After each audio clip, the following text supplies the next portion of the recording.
ભર ચોમાસે ગોધરા શહેરમાં ચિત્રા ખાડી ફળિયા વિસ્તારમાં પાણીના પોકાર ઉઠી રહ્યા છે।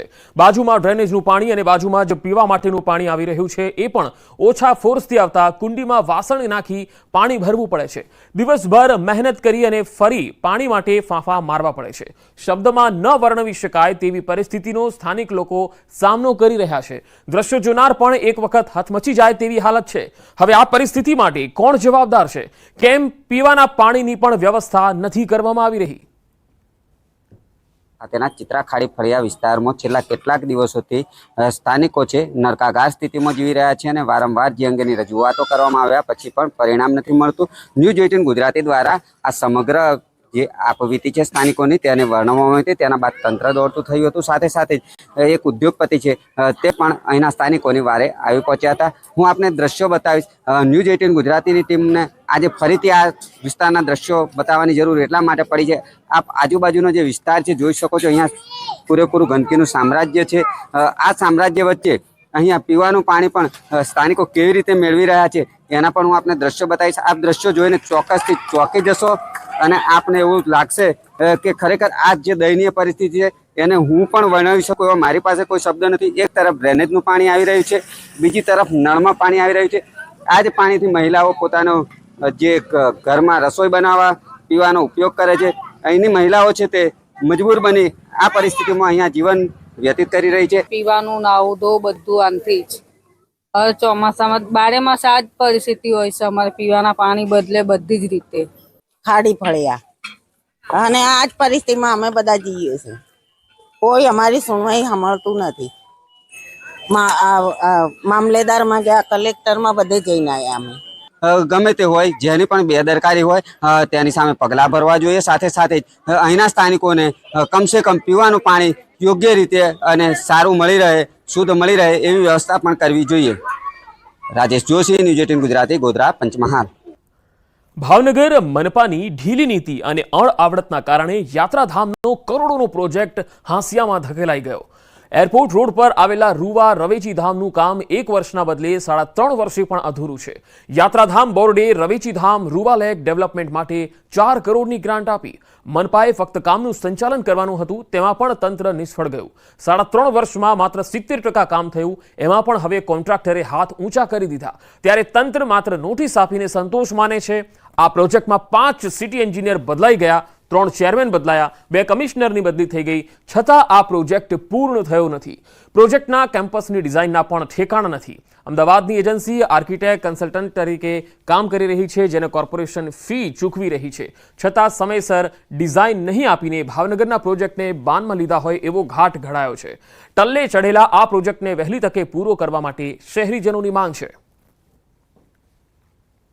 70% કામ પૂરું થઈ ગયું છે, બાકીનું 30% કામ છે કે ભાઈ આગળનું લેન્ડસ્કેપિંગ, દરવાજો એ બધું બાકી છે, ગ્રીલ છે એ બાકી છે, પેવિંગ બ્લોક બાકી છે। બાકીના કામો પૂર્ણ થયા છે અને આના માટે છેલ્લે કોન્ટ્રાક્ટરને બહુ કડક ભાષામાં નોટિસ આપવામાં આવી છે। જે કામની પાછળ 5 સિટી એન્જિનિયર, 3 સ્ટેન્ડિંગ કમિટીના ચેરમેનો અને 2 કમિશનર બદલાઈ ગયા, છતાં કામ 70% પૂર્ણ થયું, 30% હજી પૂરું નથી થયું। 2 વર્ષ પહેલા સમય મર્યાદા પૂર્ણ થઈ, છતાં કામ નહીં। કેમ ભાઈ એજન્સીને બ્લેકલિસ્ટમાં નથી મૂકતા? સ્પષ્ટપણે મને એવું લાગે છે કે બધાય ધીમે ધીમે પોતાનો માલ મલાઈ ખાવા માંડ્યા, એટલે કોઈ બોલી શકતું નથી। તંત્ર અને મારા લેવલે, કમિશનર અને મારા લેવલે એજન્સી સાથે લગભગ 4 થી 5 વખત મીટિંગ પણ કરવામાં આવી છે। આગામી દિવસોમાં આ કામ પૂરપાટ ઝડપે પૂરું થાય અને ભાવનગરના આસ્થાના સ્થાન તરીકે રવેચી ધામ એક ફરવાલાયક સ્થળ તરીકે ઉભરી આવે એના માટેના અમારા પ્રયત્નો છે। ગોંડલમાં કૂવામાં પડી જતા 2 બાળકોના મૃત્યુ થઈ ગયા। નાના મહિકા ગામે 2 બાળકોના મોત થયા। મૃતક બંને બાળકો મધ્યપ્રદેશના ખેડખાલ ગામના રહેવાસી છે। બાળકોના પરિવાર મજૂરી અર્થે નાના મહિકા ગામે રહે છે। મૃતક બાળકોમાં બંને સગા ભાઈઓ છે। મૃતકને મૃતદેહોમાં એકના મૃતદેહને તેમના પિતાએ અને બીજાના મૃતદેહને ગોંડલ નગરપાલિકા ફાયર બ્રિગેડની ટીમે બહાર કાઢ્યા હતા।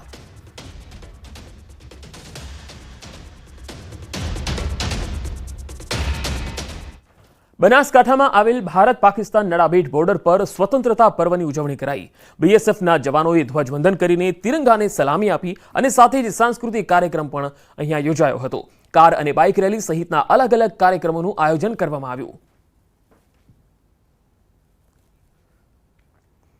બનાસકાંઠાના પાલનપુરમાં અનોખી રીતે ધ્વજવંદન કરાયું। ભાઈ બહેને માત્ર સવા કલાકમાં ગુરુ પર્વત ચઢી તિરંગો લહેરાવ્યો। 8 વર્ષીય ચૌહાણ અને 6.5 વર્ષીય ખંજને તિરંગો લહેરાવ્યો। 78માં સ્વતંત્ર પર્વને લઈ બંને ભાઈ બહેને ગુરુ પર્વત સર કરી તિરંગો લહેરાવ્યો। નાની ઉંમરે બંને ભાઈ બહેને પર્વત સર કરી સ્વતંત્રતા પર્વની પ્રકૃતિના સાનિધ્યમાં ઉજવણી કરી। જલોત્રા નજીક આવેલા 2612 ફૂટની ઊંચાઈ ધરાવતો ગુરુ પર્વત એના ઉપર ચઢી તિરંગો લહેરાવ્યો।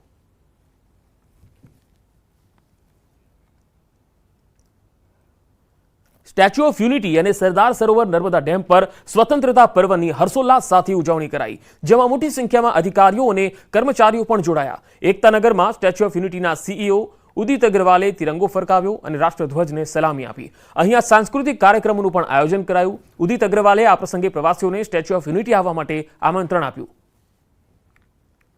इस समय स्टैच्यू ऑफ यूनिटी एरिया के अंदर बहुत ही सुंदर वातावरण हो रहा है।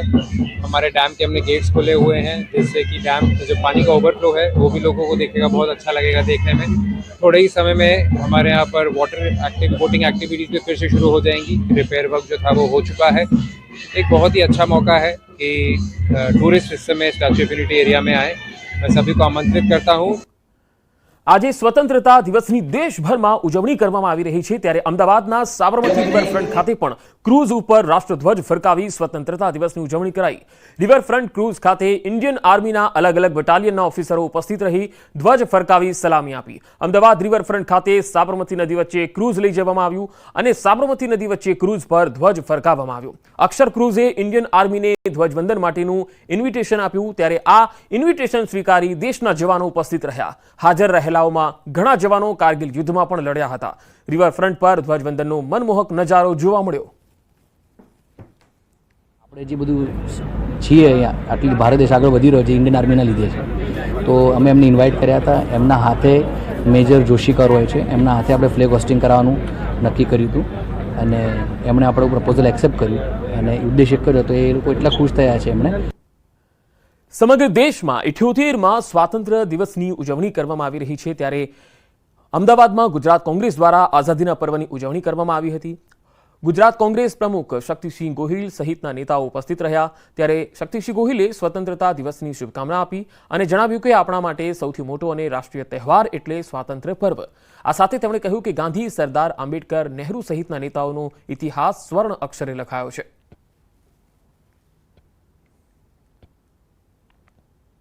અંગ્રેજોની લાઠી ગોલી સામે જેમણે આઝાદી માટે લડાઈ લડી એવા સૌને સ્મરણાંજલિ અર્પણ કરું છું। અનેક વીરગતિને પાન અનેક વ્યક્તિઓએ અનેક યાતનાઓ ભોગવી, આ તમામ વ્યક્તિઓને નમન કરું છું। આઝાદીના પર્વની સૌરાષ્ટ્રમાં હર્ષોલ્લાસ સાથે ઉજવણી કરવામાં આવી। ગોંડલમાં 100થી વધુ ખેલૈયાઓ રાષ્ટ્રધ્વજ સાથે ગરબા રમ્યા, તિરંગા સાથે દાંડિયા રાસ રમીને સ્વતંત્રતા પર્વની ઉજવણી કરી। 6 થી લઈને 57 વર્ષના ખેલૈયાઓ દેશભક્તિની થીમ પર ગરબા રમ્યા। સુંદર નજારો ડ્રોન કેમેરામાં કેદ થયો।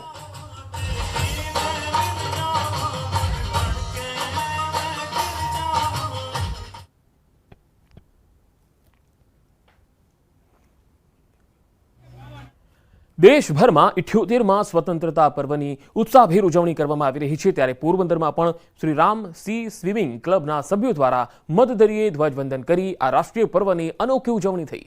પોરબંદરમાં આ ક્લબના સભ્યો દ્વારા છેલ્લા ઘણા વર્ષોથી મધદરિયે ધ્વજવંદન કરવામાં આવે છે, ત્યારે આ વર્ષે પણ મધદરિયે ધ્વજવંદન કરી સ્વતંત્રતા પર્વની ઉજવણી કરાઈ। તોફાની દરિયો છે તો પણ આપણા સાહસિક તરવૈયાઓ અંદર જઈ અને ધ્વજવંદન કરે છે। સાહસિકતા કેળવાય એ ખાસ મુખ્યત્વે એનો હેતુ છે અને સ્વસ્થતા જળવાઈ રહે એ માટે અમે રાઉન્ડ ધ યર સ્વિમિંગ કરતા રહીએ છીએ, તેથી જ આ રીતના અમે આવા પાણીમાં પણ અંદર જઈ શકીએ છીએ। આઝાદીના પર્વની દેશભરમાં ઉજવણી કરવામાં આવી રહી છે ત્યારે જામનગરમાં લાલવાડી વિસ્તારમાં 78માં સ્વતંત્રતા પર્વની ઉજવણી થઈ। રિલાયન્સ દ્વારા બનાવેલી નગર પ્રાથમિક શિક્ષણ સમિતિની સ્કૂલ ખાતે ભવ્ય ઉજવણી થઈ હતી। 78માં સ્વતંત્રતા દિવસ નિમિત્તે શહેરી કક્ષાનો ધ્વજવંદન કાર્યક્રમ યોજાયો હતો, જ્યારે મેયર વિનોદભાઈ ખીમસુરિયાએ ધ્વજવંદન કર્યું। આ પ્રસંગે ધારાસભ્ય દિવ્યેશ અકબરી, રીવાબા જાડેજા ઉપરાંત અગ્રણીઓ ઉપસ્થિત રહ્યા હતા। અહીંયા સ્વતંત્ર દિવસ ઉજવવામાં આવ્યો હતો, જેમાં બંને ધારાસભ્ય શ્રી દિવેશભાઈ, રેવાબા, કમિશનર સાહેબ શ્રી DN મોદી અને chairman Shri, deputy mayor Shri, શાસક પક્ષના નેતા શ્રી, સંગઠનના પદાધિકારીઓ, કર્મચારીઓ, ફાયરનો સ્ટાફ, આ તમામ વતી અને અહીંયા જામનગરમાં સ્કૂલના વિદ્યાર્થીઓ આ ઉજવણીના ભાગરૂપે તમામે ઉલ્લાસભેર ઉજવણી કરેલી છે। 78માં સ્વતંત્રતા પર્વની સોમનાથમાં પણ ઉજવણી થઈ। સોમનાથ દાદાને ત્રિરંગા શૃંગાર કરાયો। સોમનાથ મંદિરને પણ રોશનીથી સુશોભિત કરાયું। સોમનાથમાં ધર્મ ભક્તિ અને રાષ્ટ્રભક્તિનો અનોખો સંયોગ જોવા મળ્યો। સોમનાથ મંદિરના ટ્રસ્ટી JD પરમારે રાષ્ટ્રધ્વજને વંદન કર્યું। ધાર્મિક અને ઐતિહાસિક દ્રષ્ટિએ સોમનાથનો ભારતની સ્વતંત્રતા સાથે અતૂટ સંબંધ રહ્યો છે। સ્વતંત્રતાની સાથે જ સોમનાથના પુનઃનિર્માણના બીજ પણ રોપાયા હતા અને આજે સોમનાથની ધ્વજા આકાશમાં ફરકી રહી છે।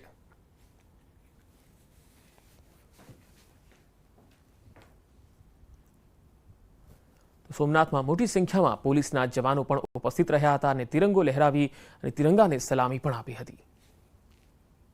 પાટણના સાંતલપુર તાલુકાની લખાપુરા પ્રાથમિક શાળામાં બાલ સાંસદ ચૂંટણીનું આયોજન કરાયું। બાળકોને ગમ્મત સાથે લોકશાહીનું જ્ઞાન પીરસવાનો અનોખો પ્રયત્ન થયો। બાલ સાંસદ ચૂંટણીમાં 8 બાળકો ઉમેદવાર બન્યા અને તેમને અલગ અલગ ચૂંટણી ચિહ્ન પણ આપવામાં આવ્યા। શાળામાં બાલ સાંસદ ચૂંટણીમાં ચૂંટણીલક્ષી તમામ સુવિધાઓ ઉપલબ્ધ કરાઈ। ઉમેદવાર, એજન્ટ, પોલિંગ સ્ટાફ, ચૂંટણી અધિકારી, પોલીસ સ્ટાફ સહિત તમામ પાત્ર બાળકોએ અહીંયા બજાવ્યા હતા। વોટ માટે ડિજિટલ EVM એપનો પણ ઉપયોગ કરી તેમાં મતદાન પણ કરાયું। મતદાન બાદ વિજેતા ઉમેદવારો પણ જાહેર કરાયા। આમ બાળકોને લોકશાહીની ચૂંટણી પ્રક્રિયા અંગે માહિતી અપાઈ। તો બીજી તરફ આઝાદીના પર્વની ઉજવણી દ્વારકામાં અનોખી રીતે કરાઈ। બરડાના ડુંગરમાં તિરંગો લહેરાવાયો। દ્વારકા પોલીસના જવાનોએ પ્રકૃતિની ગોદમાં ઊંચે ડુંગર પર તિરંગો લહેરાવ્યો હતો। બરડા ડુંગર વિસ્તારના નેસના માલધારીઓ અને પોલીસ જવાનોએ સાથે મળીને તિરંગા યાત્રા યોજી। બરડા ડુંગરની કઠિન કેડીઓને પાર કરી 2090 ફૂટની ઊંચાઈએ આભાપરા ટેકરી પર તિરંગો લહેરાવ્યો। મુખ્યમંત્રી ભૂપેન્દ્ર પટેલે પણ આ અભિયાનની ટ્વીટ કરી સરાહના કરી હતી।